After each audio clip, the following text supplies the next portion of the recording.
2025 Gerety Insights panel from Canada. I'm your moderator, Campaign Canada reporter, Emma Johnston-Wheeler. I'm joined by panelists Nicole Ellerton, creative director and freelance creative director and art director, and this year's Toronto Jury president, Cher Campbell, the global executive creative director at Edelman, and Josefina Nadarata, co-founder and executive producer at Holiday Films. I will ask all of you to start by telling me one or two pieces from this year's jury session that stood out to you and why you loved them. Josefina, I'll start with you. Yeah, there were so many great notable campaigns, but some of the ones that stuck for me, especially was Body Form, the Lebreast campaign, which, is an ongoing campaign. I think it's like maybe the third or fourth in the evolution. Nicole, correct me if I'm wrong there, Yeah, but I think I've seen about three. Yeah. yeah, the evolution and the level of craft of that campaign really resonated with me, especially being, the third or fourth. And I think it's refreshing to see that female health is finally having like a true moment, right? I was speaking to a coworker the other day about the campaign, and she was so passionate about the data now coming from like female studies versus male studies, which I found, quite insightful, and it makes so much sense. Once upon a time, it was taboo to show like real blood on screen. And, it was the male driven, let's put the blue ink on a white pad kind of thing. And, what I loved about this campaign is it spoke to everyone in a way that wasn't overpowering. It was entertaining. I think it effectively opened the conversation to young boys as well. Like I watched it with my 11-year-old son. And, his empathy went through the roof and his curiosity went through the roof. So, you're not only speaking to young women and girls and, you're really like sticking it to the other demographics, which I think was really quite interesting for me to just see what his reaction was. And, we kind of want that these days, right? Like when we're creating campaigns and we want to be able to create that awareness and, level up people's EQ. And I think, just the fact that we were able to speak to a different demographic, it was impactful for me to see that. That was beautifully said. I agree. And Nicole, I'll let you answer the same question. Well, I love that you picked that one first and foremost. And I know that we were talking about how we both have young boys around the same age. And it was interesting. I'll just I'll just piggyback a little bit on that one, and then I'll move on to a new piece. But I think it is important because the difference of that work being within a series and continuing on is that we talked a lot in the room in our session about the audience opening up, like the opportunity for it to be almost like an educational, touch point.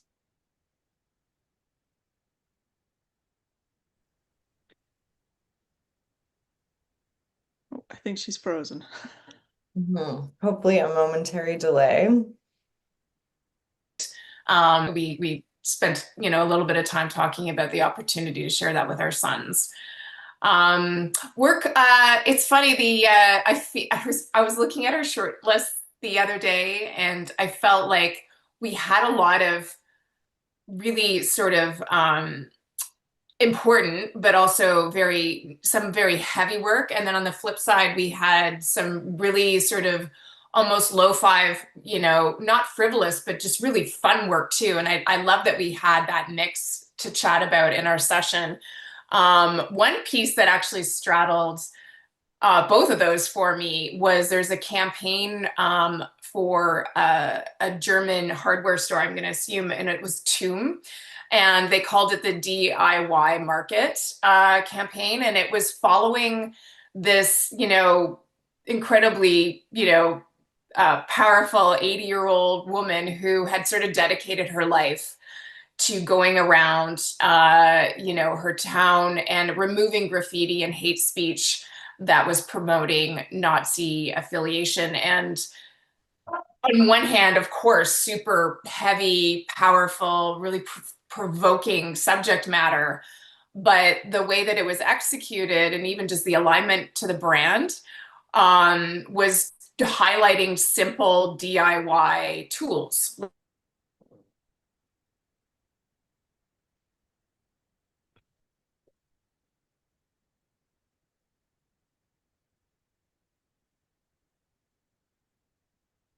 Like scrapers or stickers or pamphlets from public spaces.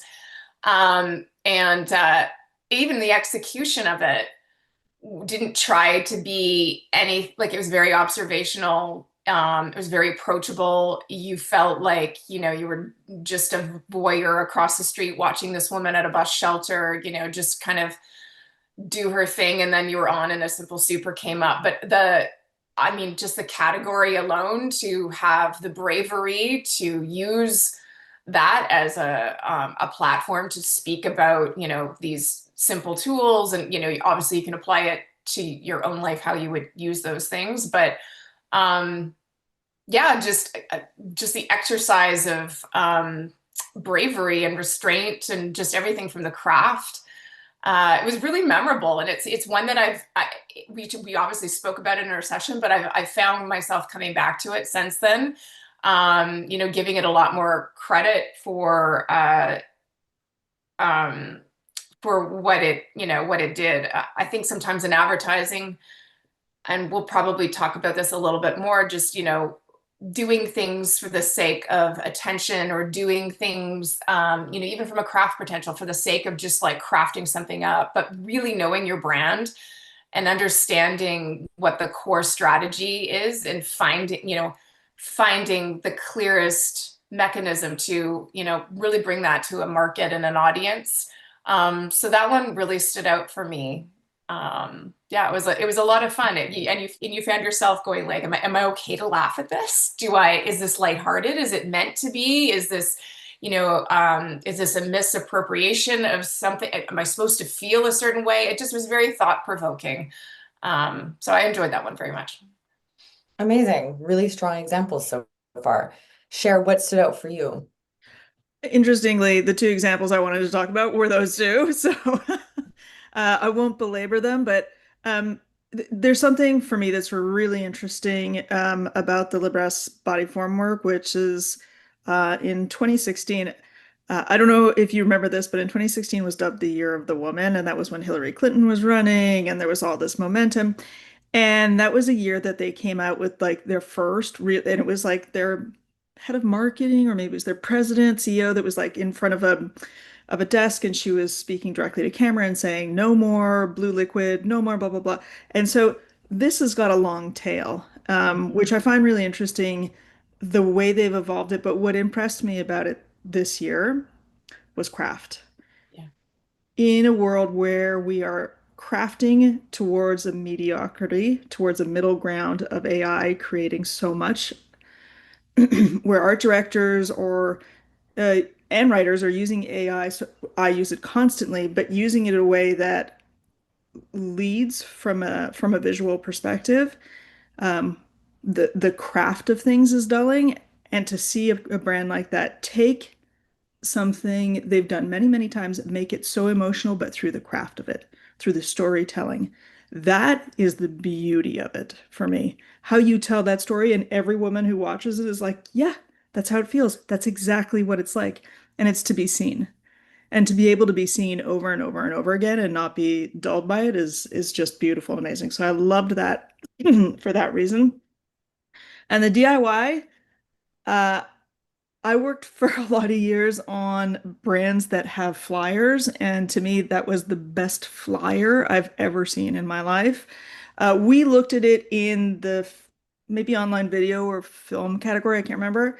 But there was a case study that went with it that showed the out of home, that showed the print, and in print and out of home and all these things, they're basically flyers, Yeah. showing the price of a scraper, showing the price of a can of spray paint, showing the price of a sponge, in a way that could only resonate in that world. I don't think that thing can travel outside, like it's contextual to the world that it lives in.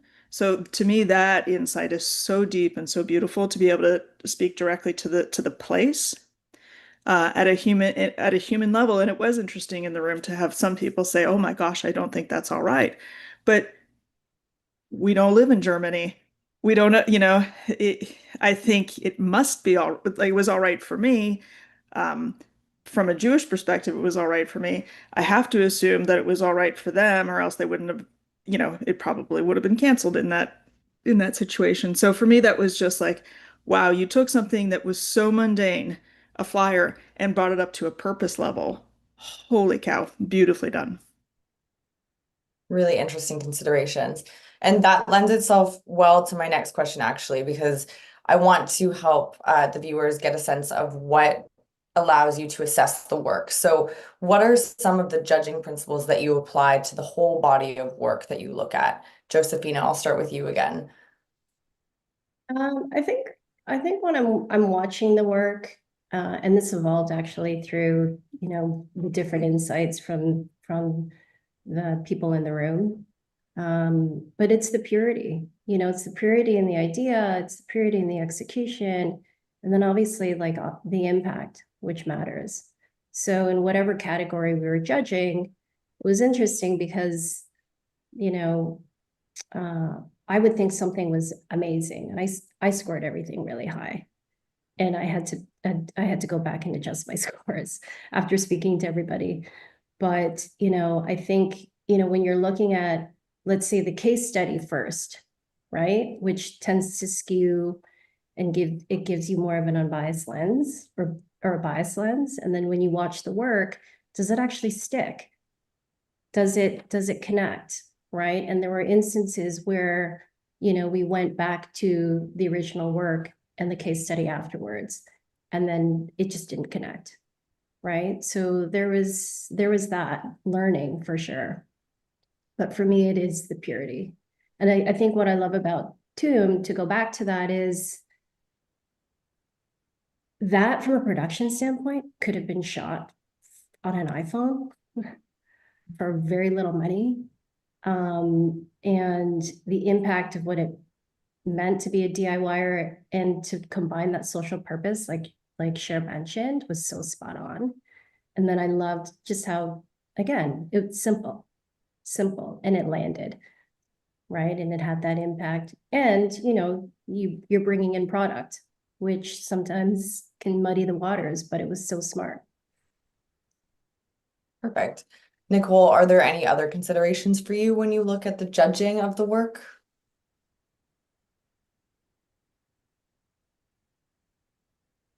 Oh, you're still muted. Sorry. Okay. I was having internet issues, so I muted and did all the things. I might have missed the question, but anything else that stood out or from a strategic? Right. Yeah. Any other judging principles that you apply to the work as a whole? And Josephina had mentioned purity by example. Yeah. What's so interesting about being in a judging room, well, even just the process. So we had the opportunity to go through the entire list of work on our own. And then in the session, it was more of, the opportunity to deliberate or discuss things that we liked. And when you have so many different um, backgrounds of judges, some point out things that you may have been a little blind to, or you might have, like, as a creative person, sometimes I get really wowed by craft. And we talked a lot about case studies. Is it good to read a case study? Do you get wowed by a case study when it's just something like a printed piece and you wouldn't have the backstory? So sometimes reacting from your gut is obviously natural. That's what the gut is there to do. But you have to sort of ground yourself in the process and be really mindful of the category that it's in, and be really responsible to the definition of the category that it's in, and making sure that it's truly in the right place, or you're evaluating it for the right things. A lot of entries did share. Obviously, they were entered in multiple categories, so there might be a craft or a strategy or a particular execution. But I think I think my internet came in as Josephina was saying. She adjusted some of her scores, and I ended up doing that as well. But I think it's just it's just a balance. Again, sometimes we're so inside the industry. We know how hard it is to get an idea out, whether, to see.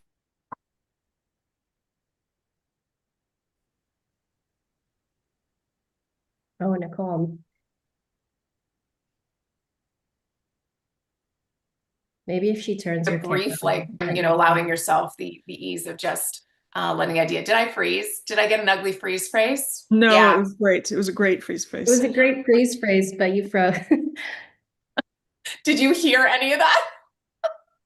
You Oh, were no. saying that it was hard for the industry. That was where you got cut off. Oh gosh. Yeah, I was just saying, sometimes because we're in the industry, it's so hard to know, we know how hard it is to get great ideas out. So sometimes we're hard on the work. Sometimes we need to remind ourselves to just kind of trust our guts and be entertained. Also, yeah, I always find myself reminding, if this was out in the world, I wouldn't have had the case study. I wouldn't have known the background. So really forcing yourself to really go what's in front of me in this one particular entry, there's an opportunity to build it out with so much supportive material, but what is that one thing that I am being exposed to, and do I know the whole story? How well does the work present itself in the real world context, so that you're really staying true to what you need to be judging it on? Right.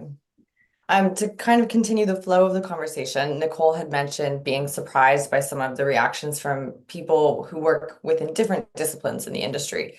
So, Cher, I'm curious, how do you think the different talents of discipline kind of leave their own impression on the work, or perhaps bring out insights that you might not have had?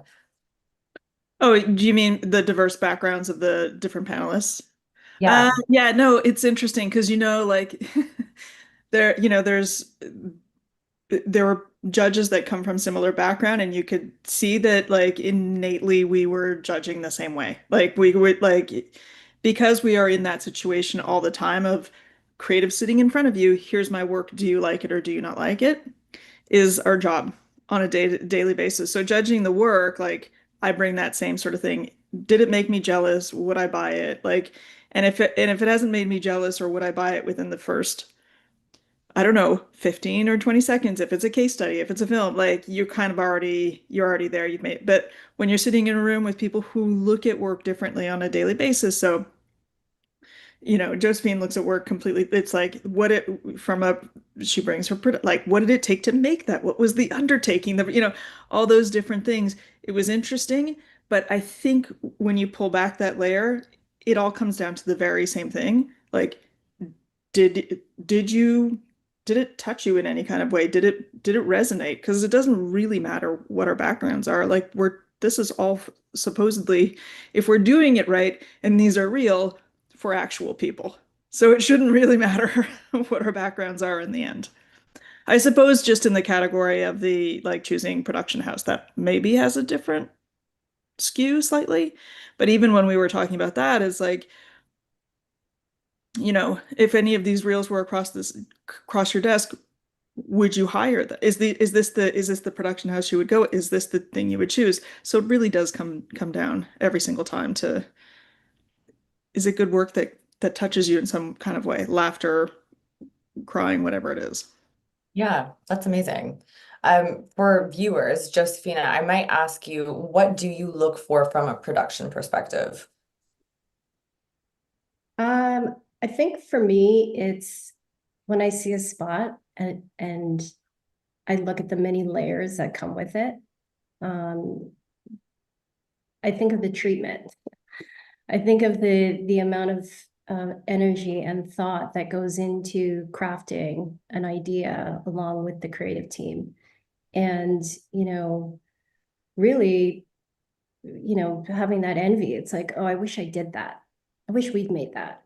And, I'll bring back body form as an example.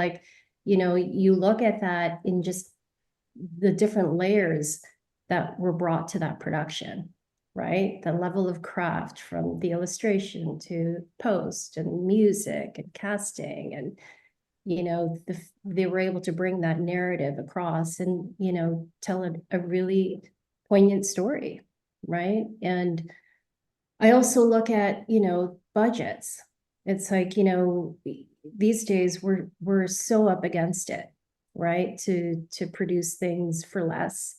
And it's like, how do we still maintain that craft? How do we maintain that story? How do we bring the value of production to the process? And, to Cher's point, it all comes back to emotion. Like, is it sticking with people, right? Is it hitting your audience? Is it resonating in some sort of way? And, we always try to push for impact. So for us, it's, just driving that narrative forward. And, I always say, if we're ever stuck in an Armageddon situation, I want to be with people in production because, we will band together on so many levels to just get to the finish line, successfully. And I think when I look at successful campaigns that have made it, you see the level of detail and drive that everybody has on the crew, like with the agency, and having amazing clients that are actually pushing it, right? And I see that from the agency side, right? And that push and pull that you guys have to just try to make good work, right? So I look at that overall. Yeah. That was a really cool answer. There's a Okay, looking at the body of work as a whole again, Nicole, I'm going to come back to you. Are there any qualities that immediately detract from work? I mean, it's funny because I hope I'm answering the question correctly, but I think anything that feels insincere is something that stands out. Again, we're up against so much in this industry to get attention. It's inherently competitive. You're competing for your consumers' attention, for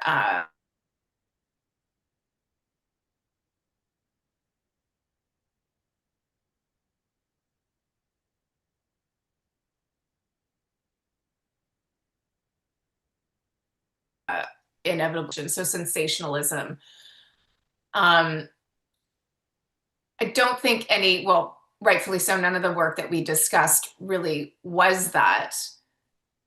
But I'm sorry, you did get cut I did off. cut out. It's just that morning. I've been fine until I've been asked to do this. But you came back in with sensationalism. So if you can just Sensationalism, what a word to come back on. I apologize. So embarrassing. Yeah, just, none of the work that we spoke about, I think, fell into that category. But we're at such a point right now with AI. Again, to mention, like, even myself, I use it constantly, but what it's pushing me to do is evaluate why I'm making certain decisions. So just because I can doesn't mean I should. Or what's the counter to doing something that, everyone can do with AI? It's really making us really quite, I don't want to say scrappy. I'm just trying to figure out the word, but just really industrious with how the ideas come to life. So those decisions become even more poignant. Do we speak to craft and production? So ideas that, have the restraint to just sit in their simplicity, I think, are really powerful. Ideas that know the purpose behind why they're pushing for craft within the work, the bravery of the decision makers at the table to exercise restraint in any which way, or, to really dive into one particular thing. That's the stuff that really stands out. Work that feels really authentic, it can speak to that emotion, but on the counter, the work that doesn't, it just feels really empty, or they did it for the sake of getting into the award show, or it doesn't match up like it would have been a great idea for something else, but for some reason it doesn't feel like the right fit for this particular thing. I think there's a real responsibility in that. So yeah, I think that's sort of. Yeah, that's perfect. You mentioned sort of elements for the sake of them, but not with a lot of purpose, AI being an example. Did AI play a role in the session that you guys had? And if so, to what extent? Cher, I'll let you take that. Um, I was surprised to not see more work on that subject. Um, I didn't see it. I don't remember it being in any of the 10 that we discussed, and I don't remember it being super prevalent across the board, um, either in execution or in subject matter, which I was actually was the thing I was most surprised about. Pardon me, I expected to see a ton of stuff that was either like purpose work about how we shouldn't be doing it, or playing into it from a comedy perspective, or any because it is so topical and it is so big. It was surprising to me to not, and maybe it was just in other parts that we didn't judge. Yeah, I mean, surprising to me as well. I will ask then, are there any themes or trends that you sort of saw in the body of work that you noticed? Josephina, I'll jump back to you with this one. Um, Interestingly, who knew the soup category was so popular? There was two, there's two really smart campaigns, the Progresso soup drop campaign and Marodi pasta in the communication PR. That was interesting for me coming from production because, you're looking at these ideas from like product design to creating that packaging to, the overall execution and really kind of leaning on PR and media to push it out there. So I thought that was pretty cool. Yeah. Okay. Did you guys have any Canadian work in your session, Nicole? We did. We certainly had it within our short list. We had, I think, one piece that was in our top 10. And actually, it was one that had quite a fair amount of deliberation in terms of, category and execution. And there was a lot of love for it. It's funny, whenever Canadian work comes up, some of us recognize it right away. And for the same reason I mentioned earlier about sometimes when you're in the industry, really tough on the work, I always ask myself, are we tougher on the Canadian work because we know it and we have a high bar for the work that represents, our country and our industry. For the record, I think Canadians are brilliant and we punch above our weight for sure for all of the reasons about production and budgets and craft. But yeah, we did have one piece, and yeah, I think it stood out, for all the right reasons, and I'm sure I think it was in multiple categories. So yeah, it'll probably do quite well. Okay, interesting. The follow-up question is because when we think of Canadian work, we're kind of constantly considering how it can compete better on the world stage. Cher, what do you think work from Canada is doing well to compete globally, and perhaps what does it still need to do to improve?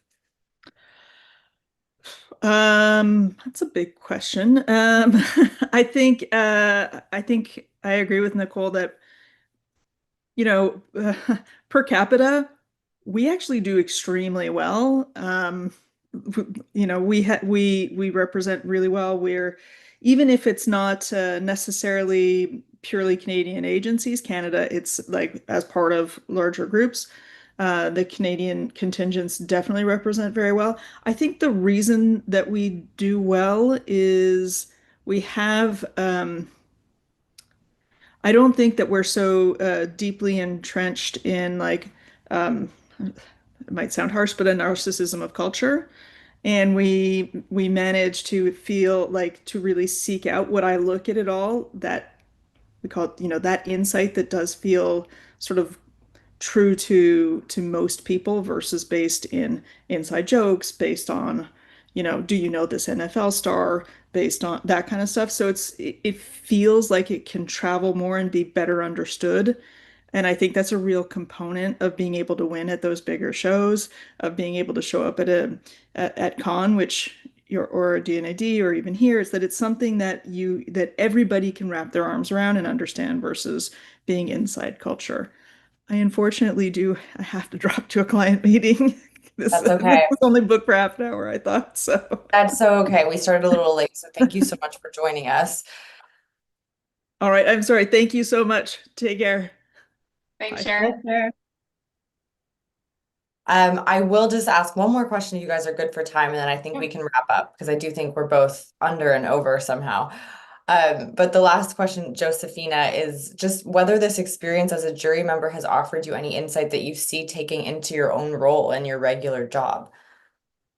Oh yeah, absolutely. You know, this is the first kind of international judging I've done.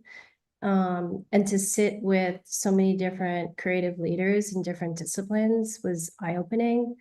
I think from production, we're so mired in, you know, the story and, you know, how can we elevate it? And oftentimes when we're taking a script, we're trying to push it as much as we can, but, you know, worrying about maybe the details that don't matter. So, you know, I think, you know, there's so many smart women in that room that just kind of turn things on its head for me. And I think when you're looking at insight first of the idea to, you know, the creative execution to strategy and how it's landing, where is it going to live? You know, those are things that, you know, from a production standpoint and supporting storytellers, it's something that I'm definitely going to bring to the process. And I think that, you know, directors are so passionate, right? And, you know, we all want to, you know, tell amazing stories that resonate and that have a human truth. And so when we're pushing those ideas, it's a practice in restraint as well. So yeah, that was great for me to see. Cool. Okay, I think we really maxed out our time, but thank you so much, ladies, for joining us and for offering your insights. And that concludes the 2025 Gerety Toronto